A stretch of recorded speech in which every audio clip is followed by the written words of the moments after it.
वाराणसी में कोरोना के बिगड़े हालात पर प्रधानमंत्री मोदी ने जिले के अधिकारियों और डॉक्टरों के साथ वर्चुअल बैठक की। प्रशासन से संवेदनशीलता के साथ हर संभव मदद करने को कहा। प्रधानमंत्री मोदी ने अधिकारियों से कहा, ट्रैकिंग, ट्रेसिंग और टेस्टिंग पर जोर है। 45 साल से ज्यादा वाले सभी लोगों का टीकाकरण किया जाए। दिल्ली में बढ़ते कोरोना मामलों से गंभीर संकट। केजरीवाल ने कहा कि दिल्ली के अस्पतालों में ऑक्सीजन और आईसीयू बेड की कमी। अस्पतालों में 100 से भी कम बेड बचे हैं। हमें बेड्स की और ऑक्सीजन की बहुत ज़्यादा ज़रूरत है। आज सुबह श्री अमित शाह जी से भी मेरी बात हुई फ़ोन के ऊपर। उनको भी मैंने बताया कि बेड्स की बहुत ज़्यादा ज़रूरत है। दिल्ली के सीएम केजरीवाल ने प्रधानमंत्री मोदी को लिखी चिट्ठी। तुरंत ऑक्सीजन सप्लाई बढ़ाने की मांग की। 10,000 में से 7,000 बेड कोरोना मरीजों को रिजर्व करने की अपील की। कोरोना की स्थिति पर सुझाव को लेकर पूर्व पीएम मनमोहन सिंह ने प्रधानमंत्री मोदी को लिखी चिट्ठी। कहा, टीकाकरण को तेज करना होगा।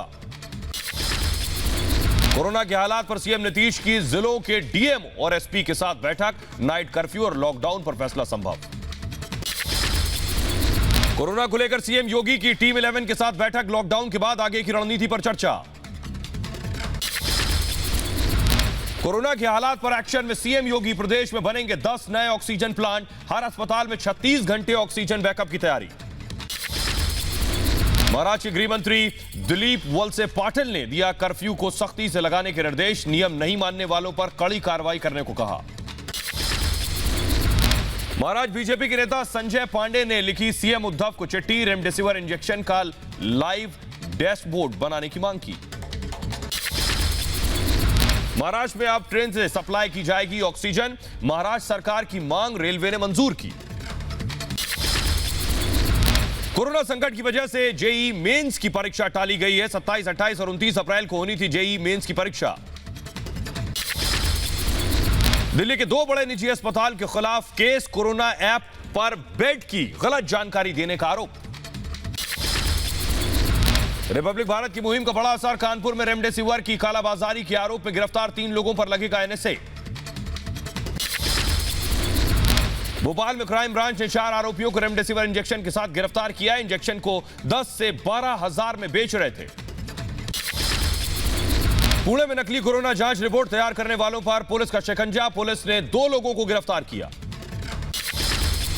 रेमडेसिविर को लेकर केंद्रीय रसायन राज्य मंत्री मनसुख मंडाविया का बड़ा बयान। हर दिन हो रहा है 1.5 लाख रेमडेसिविर का प्रोडक्शन। 15 दिनों में डबल होगा प्रोडक्शन। देश में लगातार चौथे दिन 2 लाख से ज्यादा कोरोना के केस। 24 घंटे में 2,61,500 पॉजिटिव केस। 1,501 लोगों की मौत से हड़कंप।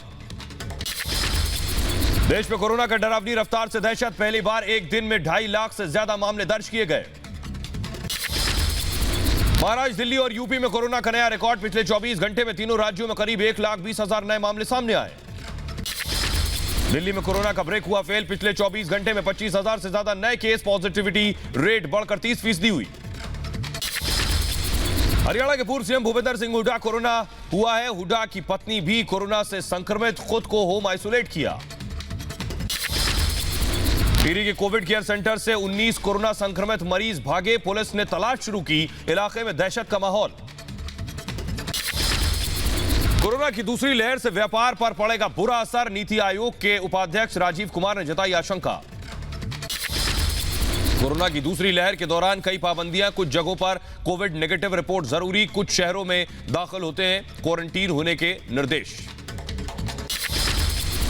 ओडिशा सरकार ने छत्तीसगढ़ की सीमा से लगने वाले 10 जिलों में वीकेंड कर्फ्यू लगाया। सभी शहरों में नाइट कर्फ्यू का ऐलान।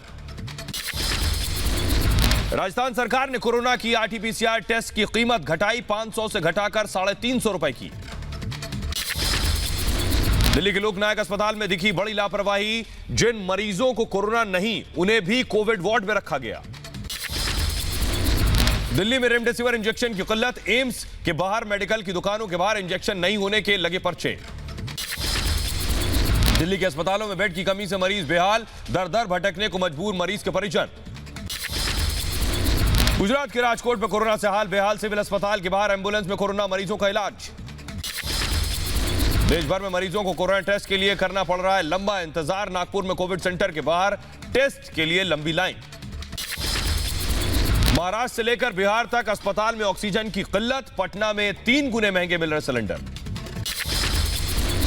कानपुर के काशीराम अस्पताल से मरीजों की बेबसी की तस्वीरें सामने आई हैं। मरीजों ने अस्पताल की पोल खोल दी है। वीडियो वायरल होने से अस्पताल प्रशासन में हड़कंप। महाराष्ट्र के चंद्रपुर में ऑक्सीजन और बेड की कमी से हालात बेहद खराब हो गए हैं। एम्बुलेंस में ऑक्सीजन की कमी से तड़प रहे मरीज। महाराष्ट्र में ऑक्सीजन की भारी किल्लत है। नागपुर के अस्पताल में ऑक्सीजन की कमी से मरीजों का हाल बेहाल। भोपाल के सरकारी और प्राइवेट अस्पतालों में लगभग सभी बेड्स फुल हैं। अस्पतालों के बाहर लगी है मरीजों की लाइन। बिहार में भी मरीजों को कोरोना टेस्ट कराने के लिए करना पड़ रहा है घंटों का इंतजार। कई मरीज 2 दिन से अस्पताल के बाहर लाइन में लगे। रांची में कोरोना जांच में देरी से लोग परेशान हैं। 2 से 3 दिन में आ रही है कोरोना की रिपोर्ट। गाजियाबाद में शमशान घाट के बाहर अंतिम संस्कार के लिए लगी लंबी कतार। अंतिम संस्कार के लिए बांटे जा रहे हैं टोकन। यूपी के मुरादाबाद में शमशान घाट पर लाशों का अंबार। जिले में कोरोना की वजह से मौत की संख्या में रिकॉर्ड इजाफा। कोरोना के चलते बेंगलुरु में भी मोक्ष के लिए मुश्किल। शमशान घाट पर 5 से 6 घंटे तक वेटिंग। शवों का अंतिम संस्कार करने वालों की लंबी कतार। आंध्र प्रदेश के कृष्णा जिले में कोविड मरीज की मौत का पुलिस की टीम ने किया अंतिम संस्कार। परिवार ने कोरोना के डर से कर दिया था इनकार। छत्तीसगढ़ की राजधानी रायपुर के अस्पताल में लगी आग। मामले में एफआईआर दर्ज। अस्पताल के खिलाफ लापरवाही की धाराओं में केस। 5 लोगों की गई थी जान। मध्य प्रदेश के शहडोल में ऑक्सीजन की कमी से 12 मरीजों की मौत। सड़क दुर्घटना के कारण अस्पताल में देर से पहुंची थी ऑक्सीजन। शहडोल हादसे को लेकर बोले मध्य प्रदेश के चिकित्सा शिक्षा मंत्री विश्वास सारंग। ऑक्सीजन की कमी के कारण नहीं हुई किसी की मौत, जांच के आदेश दिए। डीन से बात हुई और उनका यह कहना है कि ऑक्सीजन की कमी के कारण किसी की मृत्यु नहीं हुई। जिनकी मृत्यु हुई है वो बहुत क्रिटिकल थे, फिर भी उसके जांच के आदेश दिए हैं। मध्य प्रदेश के पूर्व सीएम कमलनाथ ने कहा कि शहडोल में ऑक्सीजन की कमी से मौतों की खबर बेहद दुखद है। ऑक्सीजन की सप्लाई युद्ध स्तर पर हो। दिल्ली में वीकेंड कर्फ्यू के दूसरे दिन भी सख्ती। बेवजह घर से निकलने पर पुलिस ने चालान काटे। यूपी में आज संपूर्ण लॉकडाउन। सिर्फ जरूरी सेवाओं को छूट रहेगी। आज सैनिटाइजेशन अभियान चलेगा। यूपी में लॉकडाउन के मद्देनजर दिल्ली नोएडा बॉर्डर पर सख्त चेकिंग। सिर्फ आपात सेवा से जुड़े लोगों को ही मिल रही एंट्री। यूपी के आगरा में दिख रहा है लॉकडाउन का असर। सड़कों पर पसरा सन्नाटा। यूपी के बहराइच में नाइट कर्फ्यू और लॉकडाउन का पालन नहीं कर रहे हैं लोग। पुलिस ने उल्लंघन पर चालान काटे। यूपी के रायबरेली में भी दिख रहा है लॉकडाउन का असर। बाजार में सभी दुकानें बंद, सिर्फ आपात सेवा चालू।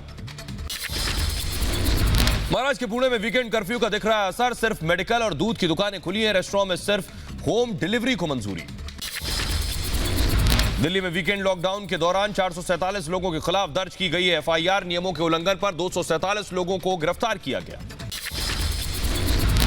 नोएडा में सार्वजनिक स्थानों पर बिना मास्क लगाए घूमने वाले लोगों पर कार्रवाई। 3000 से ज्यादा चालान काटे गए। पुलिस ने कुल 3,49,400 का जुर्माना वसूला।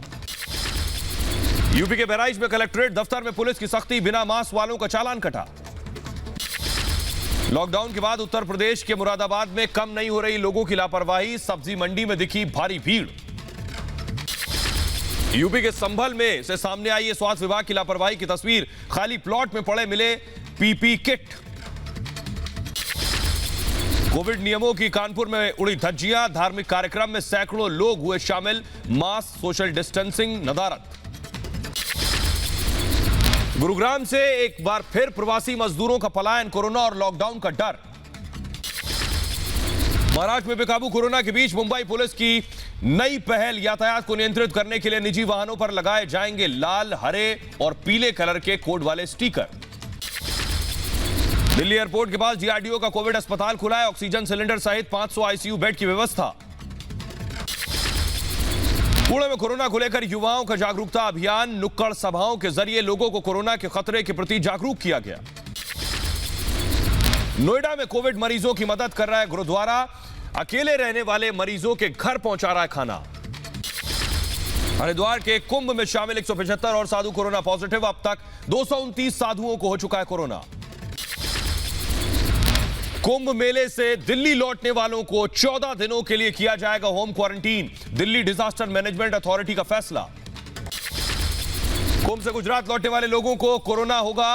कोरोना का आरटीपीसीआर टेस्ट होगा। नेगेटिव आने पर ही एंट्री मिलेगी। पॉजिटिव आने पर होना होगा क्वारंटीन। देश में तेजी से लगाई जा रही है कोरोना की वैक्सीन। 92 दिनों में 12 करोड़ लोगों को लग चुका है टीका। लखनऊ में कोरोना के बढ़ते केस को लेकर प्रशासन अलर्ट है। 50 से ज्यादा टीमें सैनिटाइजेशन के काम में जुटी हैं। सीएम आवास के आसपास के इलाकों को सैनिटाइज किया गया। नोएडा में लॉकडाउन का असर। बाजार की सभी दुकानें बंद रहीं। प्रशासन ने सैनिटाइजेशन अभियान चलाया। यूपी के गाजीपुर में कोरोना के रिकॉर्ड केस से हड़कंप। कोरोना संक्रमित इलाकों को सैनिटाइज किया गया। बंगाल में छठे चरण के लिए गृह मंत्री अमित शाह ने झोंकी ताकत। नादिया में शाह के रोड शो में जनसैलाब। पूर्वी वर्धमान की रैली में अमित शाह का ममता पर करारा हमला। कहा 2 मई को दीदी की विदाई तय। दीदी को विदाई के करने की जो बात है, ये कोई भारतीय जनता पार्टी की बात नहीं है, बंगाल के जन जन की बात है। राहुल गांधी ने पश्चिम बंगाल में अपनी सभी रैलियां रद्द कर दी हैं। कोरोना संक्रमण का खतरा बताया है। दूसरे नेताओं से भी रैलियों पर विचार करने को कहा। पश्चिम बंगाल के वर्धमान में बीजेपी और टीएमसी में हिंसक झड़प। मारपीट में टीएमसी कार्यकर्ता बुरी तरह घायल। बंगाल में छठे चरण के लिए ममता की ताबड़तोड़ रैली। नॉर्थ 24 परगना की रैली में बीजेपी पर जमकर निशाना साधा। कोरोना काल में भी दिल्ली के गाजीपुर बॉर्डर पर किसानों का जमावड़ा। किसानों ने सरकार से वैक्सीनेशन और कोरोना टेस्टिंग कैंप की मांग की। कृषि कानून के खिलाफ आंदोलन तेज करेंगे किसान। अमृतसर में किसान मजदूर संघर्ष समिति ने महापंचायत की। गाजियाबाद के लोनी पर पुलिस टीम पर हमला। सीओ लोनी की गाड़ी का शीशा तोड़ दिया गया। आरोपियों को पकड़ने गई थी पुलिस। मध्य प्रदेश के ग्वालियर में कोरोना पॉजिटिव मरीज से रेप की कोशिश। आरोपी वार्ड बॉय गिरफ्तार किया गया। यूपी के आगरा में लॉकडाउन का पालन कराने पहुंची पुलिस टीम पर हमला। चौकी इंचार्ज के साथ जमकर मारपीट हुई। आधा दर्जन लोगों को गिरफ्तार किया गया। मुंबई में ड्रग तस्करों पर एनसीबी की ताबड़तोड़ कार्रवाई। अलग अलग छापेमारी में 3 लोगों को गिरफ्तार किया गया। यूपी के जौनपुर में पुरानी रंजिश में जमकर मारपीट। दोनों पक्षों में जमकर लाठी डंडे चले। 6 लोग जख्मी। दिल्ली में फेक करेंसी रैकेट का भांडाफोड़। स्पेशल सेल ने मुख्य आरोपी को गिरफ्तार किया। 8 लाख रुपए जब्त। महाराष्ट्र में रत्नागिरी की एक कंपनी में धमाके के बाद आग लग गई। धमाके में 4 मजदूर जख्मी। यूपी के बहराइच में बेकाबू ट्रक घर में घुस गया। बाल बाल बची मकान मालिक की जान। नशे में था ट्रक ड्राइवर। यूपी के फिरोजाबाद में महिला ने की एक युवक की पिटाई। फोन कर महिला को किया करता था परेशान। मंगलुरु में सोना तस्करों पर कस्टम विभाग की बड़ी कार्रवाई। लाखों रुपए का सोना जब्त किया गया। मध्य प्रदेश के बड़वानी में कुएं में गिरी मजदूरों से भरी पिकअप वैन। 2 लोगों की मौके पर ही मौत। महाराष्ट्र से पलायन कर रहे थे मजदूर। यूपी के कानपुर में मामूली कहासुनी पर होटल मालिक ने की ग्राहकों की पिटाई। सीसीटीवी में रिकॉर्ड हुआ पूरा मामला। उत्तराखंड के चमोली में खाई में गिरी कार। हादसे में 5 लोगों की मौत। मौके पर एसडीआरएफ की टीम तैनात। दिल्ली से सटे ग्रेटर नोएडा में ईस्टर्न पेरिफेरल एक्सप्रेसवे पर भीषण हादसा। तेज रफ्तार ट्रक ने पिकअप वैन को मारी टक्कर। कई घायल। महाराष्ट्र के नासिक में तेंदुए के दिखने से दहशत में लोग। तेंदुए को पकड़ने के लिए मौके पर पहुंची वन विभाग की टीम। दुनिया भर में कोरोना ने मचाई तबाही। पिछले 24 घंटे में 7,83,000 नए केस सामने आए। 11,000 से ज्यादा मौतें। सबसे ज्यादा मामले अब भी भारत में। अमेरिका के बाद अब दक्षिण अफ्रीका ने भी जॉनसन एंड जॉनसन के कोरोना टीके के इस्तेमाल पर रोक लगा दी है। 6 महिलाओं के शरीर में खून के थक्के जम गए थे। पाकिस्तान में 7 की गिरफ्तारी पर सियासी उबाल। मुल्तान में टीएलपी और पुलिस के बीच हिंसक झड़प।